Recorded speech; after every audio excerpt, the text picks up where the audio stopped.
Ani, today it's the 74th day in my Anishinaabemowin 24/7 in 365 challenge, trying to become proficient in Anishinaabemowin in 365 days in 1 year.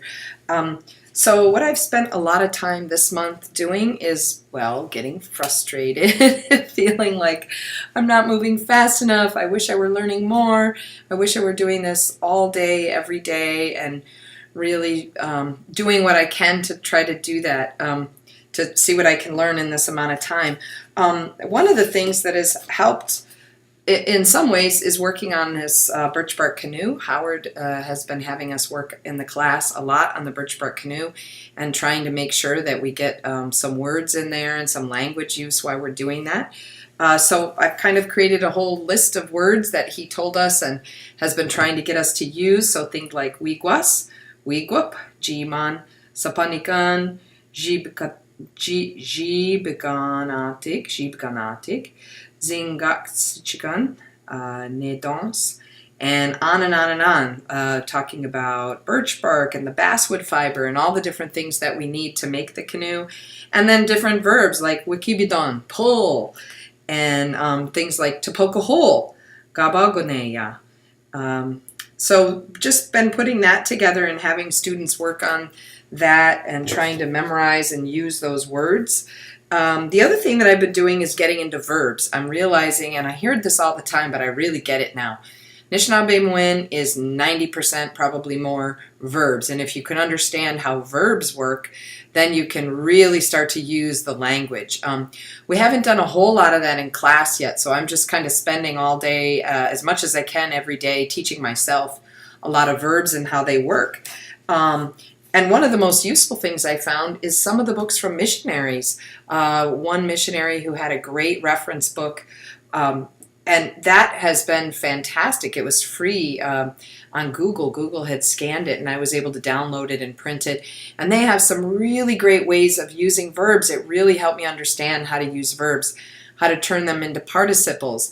I now feel like I understand that every verb, there can be all sorts of different verbs. In English, you might have one verb that you use, like, for example, to see, where in Anishinaabemowin, that verb changes. It's not just to see. It depends on if the thing you're seeing is animate or inanimate. You'll use a different verb for that. So I've learned a lot about how verbs work and how to use them. I'm still trying to learn how to conjugate them. As I said, this isn't something we've been spending time on in class, but I've just been trying to teach it to myself and see the patterns in that. So just going through and doing conjugations, like for the verb, to work, where I say nindanoki, gidanoki, noki, nindanokiim, gidanokiim, nokiok. So then just figuring out all the different patterns that there can be for these different verbs has taken up a lot of time. Also a lot of what I've been doing is, of course, memorizing pronouns as well.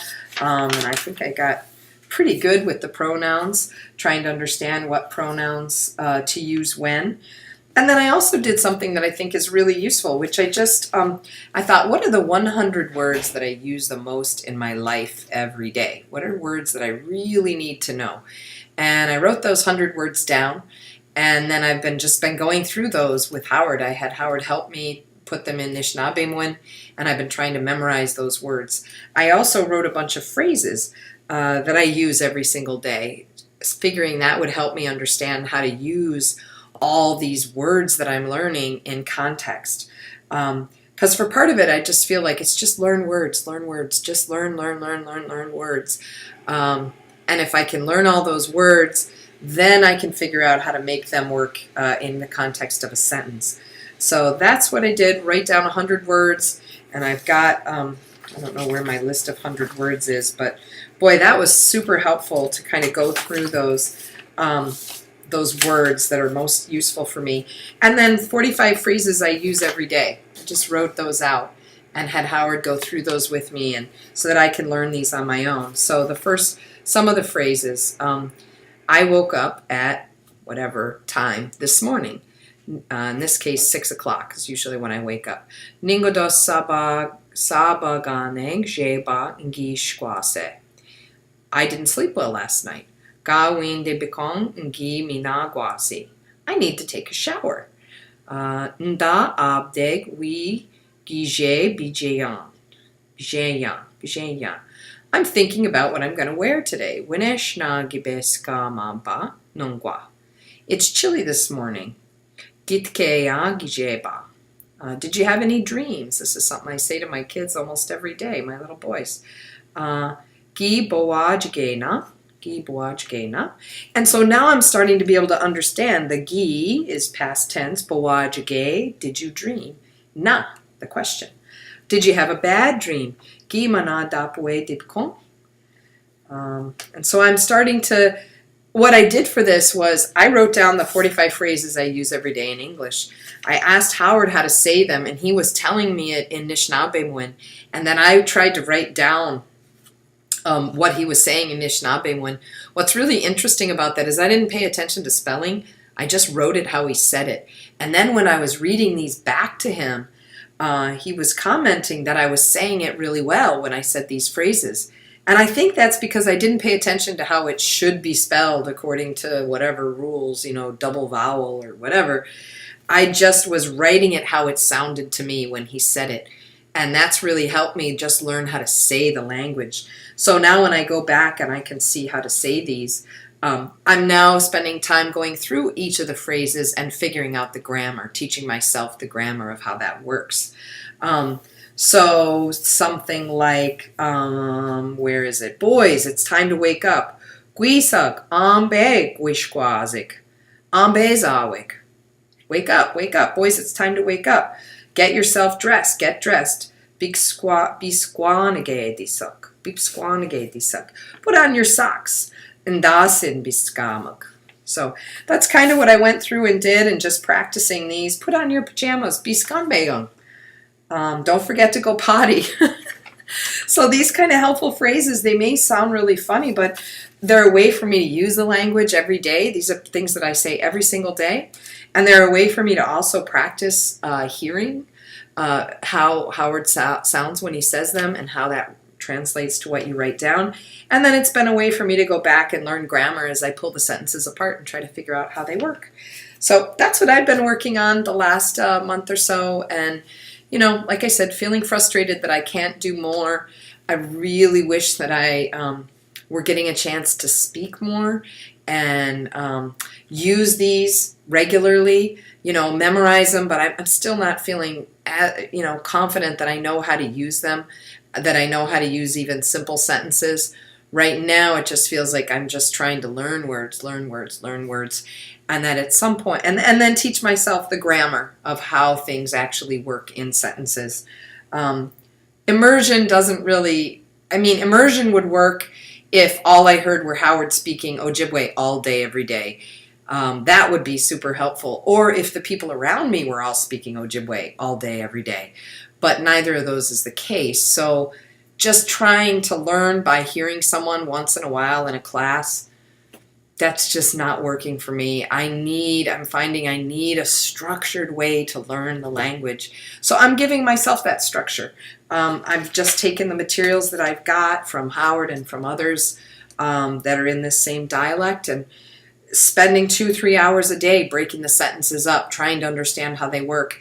I'm using Study Blue on my phone. It's a great app on my phone. I'll show you.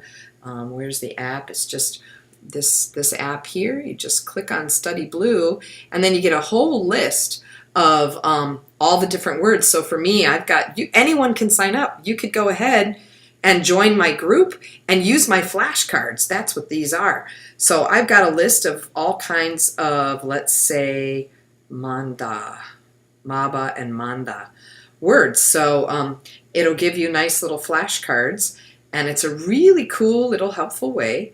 So gashe, what's gashe mean? Gashe, mother.